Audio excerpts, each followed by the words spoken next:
Salut tout le monde, j'espère que vous allez bien. Aujourd'hui on va se retrouver donc pour un nouvel épisode de 5 dates sur la carrière 2.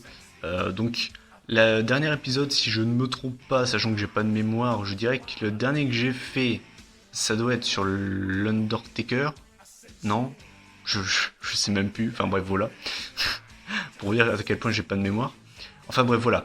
Donc cet épisode sera consacré donc à une légende du catch, de Heartbreak Kid, Shawn Michaels. Niveau date, j'ai quand même eu pas mal de choix. C'est pas le catcheur qui a le plus grand palmarès. Il n'est pas connu pour son palmarès, Shawn Michaels, il est plutôt connu pour ses excellents matchs qu'il nous a produits. Mais c'est vrai que quand on regarde bien, il n'a pas un palmarès si énorme que ça. Il a quand même été dans le business pendant plus de 20 ans. Et c'est vrai qu'il n'a pas un palmarès dingue. Franchement, hein, je vous invite à aller voir son palmarès. Mais c'est vrai que bon, il a été Tag Team Champions, il a été World Heavyweight Champion, il a été WWF Champion, donc il a été WWF Champion, il a gagné notamment 2 Rumble, mais c'est vrai qu'il a pas un palmarès, je trouve, dingue. Hein. Franchement, hein, après c'est mon avis, mais ben voilà, il est pas non plus à plaindre, mais c'est vrai qu'il a pas un palmarès exceptionnel. Donc voilà, écoutez, bah c'est parti, donc on va commencer par la première date. J'avais le choix entre 2 Rumble, puisqu'il a gagné donc le Rumble 95 et 96, donc back-to-back. Et finalement, j'ai choisi le Rumble 96, donc c'était le 21 janvier 1996. Donc il est rentré au numéro 18, et donc en finale, il a affronté Big Daddy Cool, Diesel, donc son pote, on va dire, hein, de la clique notamment. Finalement, donc, Shawn Michaels s'impose en éliminant Diesel en finale. Pourquoi j'ai choisi ce Rumble et pas celui de 95 ? C'est tout simplement qu'en 95, il n'a pas concrétisé à WrestleMania. 96, il a concrétisé. Donc c'est pour ça que j'ai choisi ce Rumble, tout simplement.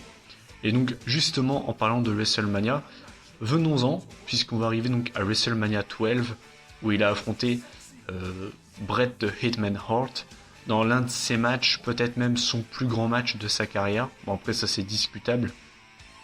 Il a également eu de très grands matchs, hein, également face à d'autres très grands catcheurs. Mais je pense que c'est le match le plus connu de sa carrière. Donc c'était face à Bret the Hitman Hart pour le WWF Championship. Donc c'était à WrestleMania 12 dans un Iron Man match. C'est un match que j'ai vu il y a longtemps, mais que j'ai vraiment pas revu depuis très très longtemps. Il faudrait d'ailleurs que je me le remate, puisqu'on est dans la pleine WrestleMania season. Donc un Iron Man match de 60 minutes. Ou si je me souviens bien, au bout de 60 minutes, il n'y a pas de tombée, donc ce qui fait qu'il y a une mort subite. Et un petit peu comme au maillon faible, superbe comparaison. Et finalement, c'est Shawn Michaels qui porte le Switching Music vainqueur sur Bret Hart pour devenir WWF Champion avec la fameuse phrase The Boyhood Dream has come true for Shawn Michaels, que vous avez entendu maintes et maintes fois, que ce soit dans les résumés de WrestleMania ou dans son DVD ou j'en sais rien, enfin voilà, c'est l'une des phrases les plus connues retraçant sa carrière. Et puis c'est un excellent match tout simplement. Et puis voilà. La troisième date, donc, et j'ai pas dit la date, c'était le 31 mars 1996, voilà, bon ça c'est anecdotique. Ensuite la prochaine date, je l'ai également mis dans la carrière de Triple H, je pense que maintenant vous devez vous en douter de quoi je parle. Donc c'était le 11 août 1997, la formation de la D-Generation X. Donc je parle pas seulement de son duo avec Triple H, hein, je parle vraiment de la DX de base, donc c'était un clan. Donc il y avait lui, il y avait Shawn Michaels, enfin il y avait Triple H, Shawn Michaels, Chyna et Rick Rude. Voilà, donc tout simplement l'un des clans les plus connus de l'histoire du catch, hein, qui a été formé pendant les Monday Night War pour venir à bout de pour concurrencer la WCW où il y avait notamment la NWO. Donc voilà, je pense que c'était pour moi logique de le mettre dedans parce que déjà c'est l'un des clans les plus connus de l'histoire du catch. Et puis bien évidemment, comme pour Triple H, je compte également son duo avec The Game, qu'ils ont notamment reformé en 2006, en 2009 également. Mais voilà, pour moi j'étais obligé de mettre cette date dans ce top 5. Voilà. Ensuite la prochaine date c'est le 17 novembre 2002, donc là on fait un bond de 5 ans. Donc c'était au Survivor Series, si je me trompe pas. C'était dans le tout premier Elimination Chamber match de l'histoire. Donc c'était pour le World Heavyweight Championship, donc c'était RVD, Booker T, Kane, Triple H, Chris Jericho et donc Shawn Michaels Donc déjà on peut se dire il y avait du beau monde. Et donc forcément si je l'ai mis dedans, bah, c'est qu'il a gagné. Donc victoire de Shawn Michaels qui devient World Heavyweight Champion. C'est d'ailleurs la seule fois où il aura gagné ce titre. Donc pour vous dire que bah, il n'a pas eu beaucoup de gros règnes de champion poids lourd. Il a été seulement 2 fois champion poids lourd au final je crois. Hein. En comptant son règne WWF et le World Heavyweight Championship, ça fait seulement deux règnes de champion poids lourd, c'est pas énorme du tout. Donc voilà, bah, je me sentais obligé de mettre cette date dans ce top 5. Voilà, premier chamber de l'histoire, seul règne de champion poids lourd. Donc voilà, puis en plus de ça, le match est tout simplement énorme. Donc voilà. Et enfin, la dernière date de ce top 5, encore une fois là j'avais le choix. Donc c'était le 28 mars 2010. Donc vous devez vous en douter de quoi je parle. Son dernier match de sa carrière, donc c'était à WrestleMania 26 face à l'Undertaker. La streak du Taker face à la carrière de Shawn Michaels. J'aurais pu choisir celui du 25 qui, sans contestation, est le meilleur affrontement des deux.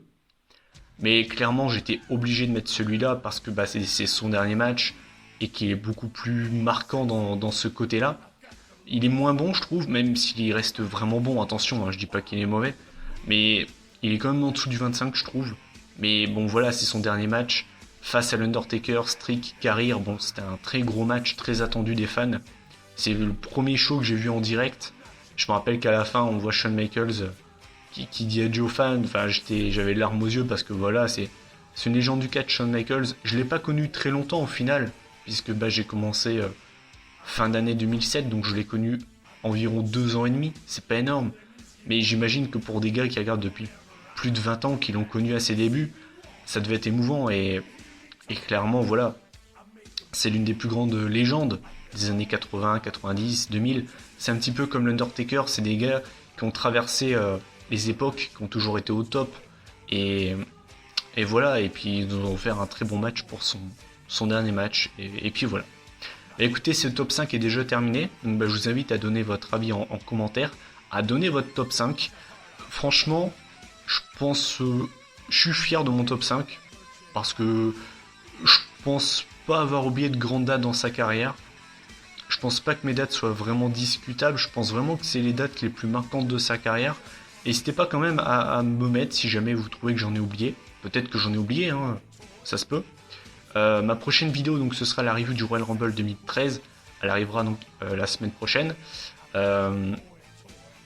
Au niveau du débat, est-ce que je vais faire le WrestleMania 16 ou le WrestleMania 24 ? Je vais recompter, je suis pas exactement sûr à l'heure où je tourne la vidéo, mais je sais que c'est très débattu. Je pensais qu'elle allait vraiment avoir un des deux qui allait se dégager. Et finalement, c'est très très serré entre les deux. Donc je vais recompter ça. Mais c'est vrai que c'est très serré. Donc voilà, donc n'hésitez pas à réagir en commentaire sur le top 5. N'hésitez pas à me dire ce que vous avez retenu de la carrière de Shawn Michaels. Quel est votre match préféré ou quel est le moment préféré de sa carrière. Moi, c'est vrai que c'est peut-être bête ce que je veux dire, mais le moment qui m'a le plus marqué de sa carrière, c'est ces 2 matchs face à l'Undertaker à WrestleMania, à son Iron Man match bien évidemment, et puis voilà tout simplement. Donc voilà, n'hésitez pas à réagir en commentaire. Moi je vous dis donc à la prochaine, prenez soin de vous, salut.